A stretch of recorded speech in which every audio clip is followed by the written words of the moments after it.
आदाब दोस्तों, असली जिंदगी के अलम कब कब। तो चलिए आज आपको एक सच्ची कहानी सुनाते हैं। उन्वान उसका रखा है महरूम जबीने। मेरा जहन भी किसी सैयारे के मानंद ही महवे गर्दिश रहता है। सैयारा तो फिर भी अपने मदार में चकराता है, मगर मेरा जहन अल्लामा अल्लामा एक ही साथ में जाने किन किन जमानों की सैर कराता है। हांडी चढ़ाने की तैयारियों में मसरूफ हाथ प्यास कतर रहे थे और जहन सन 72 में हिंदुस्तान के मशहूर ज़बाना सूबे बिहार के एक गैर मारूफ गांव की पगडंडियों में महवे खराम। इस गांव में मेरे रिश्ते के नाना सख्ती हालात में गुजरान करते थे। उन दिनों हम सुकूत मशरक़ी पाकिस्तान के बेअमान खाना बदोश पनाह की तलाश में हिंदुस्तान में अपने रिश्तेदारों के घर दम की दम विश्राम किया करते थे।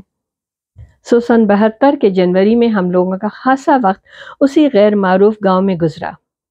सच्ची बात के नाना के घर बावजूद उसरत और कसम पुरसी के हम लोगों का दिल से खैर मकदम किया गया था। ये मेरी जीती जागती हकीकी आंखों का पहला सरसब्ज गांव था। हमने वहां बहुत दिलरुबा वक्त गुजारा कि मेरी दोस्ती नाना के इकलौते बूढ़े बैल से हो गई थी। अपने क़याम के दौरान हमने इस बैल के चारे पानी की जिम्मेदारी भी नहायत खुश उसलूबी से निभाई। घर में सबका कहना यही था कि ये बहुत मरखन्ना बैल है, मगर मेरे लिए वो हमेशा मेहरबान और शफीक ही रहा। हम अक्सर छप्पर तले भूसे के ढेर पर उसके करीब बैठ जाते और वो अपना सर मेरी गोद में डाले जुगाली करता रहता। नाना के घर बकरियां भी थीं और एक लेला भी। हमने उस सफेद लेले का नाम ताजी ताजी देखी गई बकवास फिल्म गोपी की देखा देखी गोपी रख दिया था। गोपी में सायरा बानो और दिलीप कुमार थे, मगर सच्ची बात कि दिलीप कुमार की बेतुकी मज़ाहिया अदाकारी और गांव की अल्हड़ नार सायरा बानो के कातिल कजले की धार के मुकाबले में हमें फिल्म में मौजूद सफेद बकरी का बच्चा ज्यादा भाया था। जानवरों की हमरही में नाना के घर मेरे बहुत मजे के दिन थे। वो घर जिसकी चार दीवारी में अफलास, बीमारी, दुख और मोहब्बत सब कुछ ऐसे रचा बसा था जैसे सुरमई रंग। वहां टीबी की मरीजा मेरी एक खाला थी, जिनका शाफी इलाज खेत खलियान बिकने के बावजूद भी नहीं हो पाया था। वो खूबसूरत लड़की बुझते तारे की तरह पल पल मादूम हो रही थी।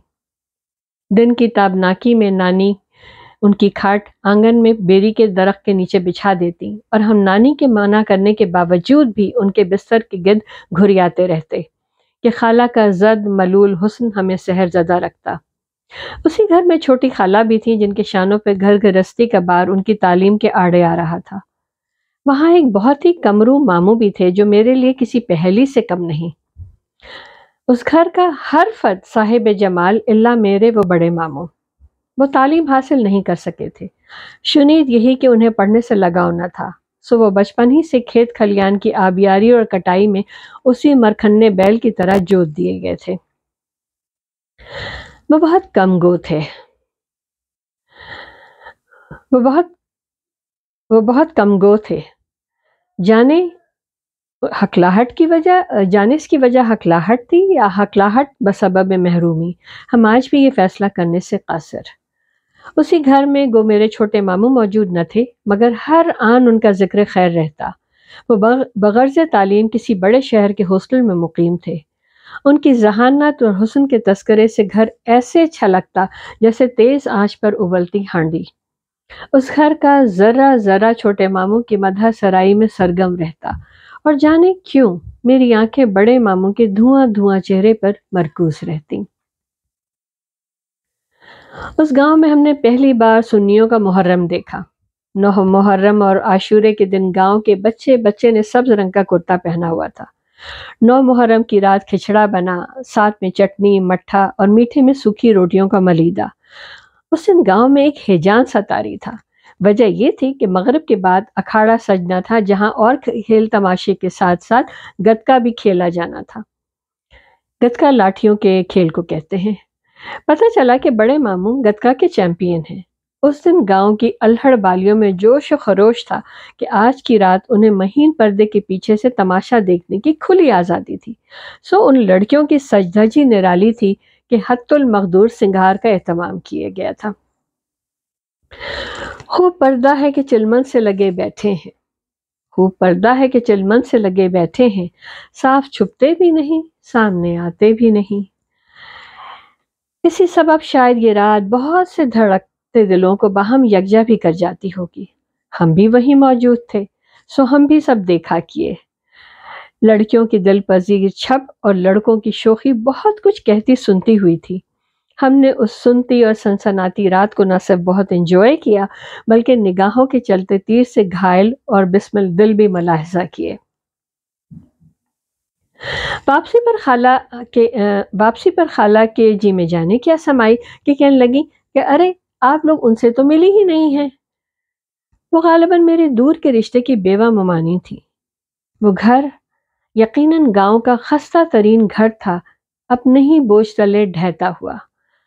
اس ڈھنڈر پڑے گھر میں ایک ڈھبری جل رہی تھی جو اندھیرے کو کم تو کیا کرتی، البتہ روشنی کی شکل ضرور بگاڑ رہی تھی۔ اسی نیم تاریکی میں تین روشن ستاروں نے میری آنکھیں چندیا دی۔ ایسا کامل حسن ہم نے اپنی 12 سالہ زندگی میں کبھی نہیں دیکھا تھا۔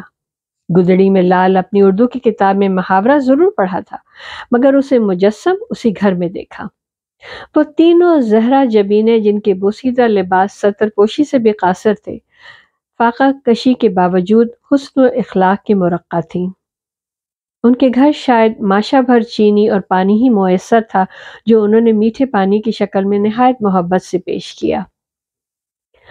زندگی میں پہلی بار ہمیں اندھیرے پر پیار آیا کہ یہ کم از کم پردہ پوش تو ہوتا ہے۔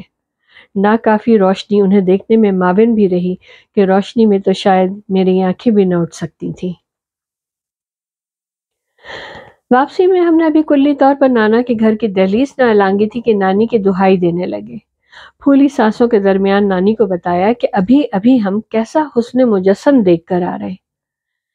آپ وہاں سے اپنے گھر کے لیے بہو کیوں نہیں لے آتی نانی؟ ہم نے اپنی عمر سے بہت بڑی بات کہہ دی۔ سارے جہاں کا درد اپنے دل میں رکھنے والی میری پرخلوص اور معاملہ فہم نانی، جانے کیوں گھر میں ان کی حیثیت وزیر بے تدبیر کسی تھی۔ ہم سے نظریں چراتے ہوئے کہا، ہاں حسن مرقع بیٹی، وہ ایسا کم نصیب میں بے مایا گھر آنا ہے کہ وہاں سے مٹھی بھر مٹی بھی نہ ملے گی۔ یہاں اس گھر میں کوئی بھی اس رشتے کو نہیں مانے گا۔ اس گھر میں سکہ بڑی خالہ کا چلتا تھا۔ بڑی خالہ جو بڑے سے شہر کے بڑے سے گھر کی بڑی بہو تھی، اپنی ساس کی منہ چڑھی مگر اپنے سرتاج کے من کی متروکہ۔ وہ کوسوں میل دور بیٹھ کر بھی اس گھر کی ڈور کو الجھا کر اپنے کلستے من کی آگ کی تپش کو شانت کیا کرتی۔ گھر میں نانی کی بے بس چپ بڑی واشگاف ہوا کرتی تھی۔